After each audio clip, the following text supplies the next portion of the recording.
এই কথাগুলো প্রতিটি শাশুড়ি মায়েদের জন্য। শাশুড়ি মা অর্থাৎ মেয়ের শাশুড়ি, ছেলের মা। তাদেরকে উদ্দেশ্য করে কথাগুলো বলছি।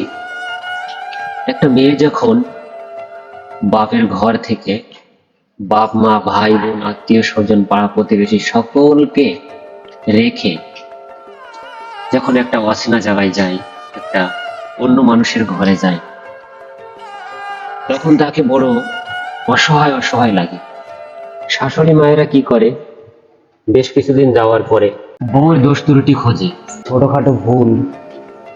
দেখেন, একটা মেয়ে যখন বাপের বাড়ি থাকে তখন অনেক স্বাধীন থাকে, সে কাজ কাম নাও শিখে আসতে পারে, তার বুদ্ধি শুদ্ধি কম থাকতে পারে। এই জন্য সংসারের ছোটখাটো বিষয়গুলো বড় করে না দেখে ক্ষমার দৃষ্টিতে দেখা। অনেক শাশুড়ি আছে ছোটখাটো বিষয়গুলো নিয়ে তারা সবসময় সংসারের ঝামেলা অশান্তি করতেই থাকে।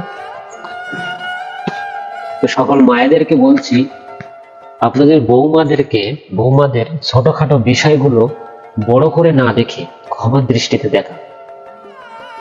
যদি আপনি ক্ষমার দৃষ্টিতে দেখেন, যদি বৌমার সাথে ভালো ব্যবহার করেন, তাহলে ওই মানুষটাও কিন্তু আপনার সাথে কখনো খারাপ ব্যবহার করতে পারবে না।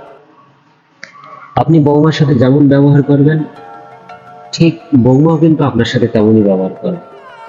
শাশুড়ি মায়েরা বৌমাদেরকে ক্ষমার দৃষ্টিতে দেখলে সংসারে অশান্তি হবে না, সংসারে কোনো অশান্তি আসবে না যদি ছোটখাটো বিষয়গুলো ক্ষমা করে দেওয়া হয়।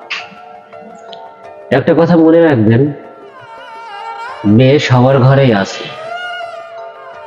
আপনি পরের একটা মেয়েকে জ্বালা দিবেন, কষ্ট দিবেন, আপনার মেয়েও একটা পরের ঘরে আছে।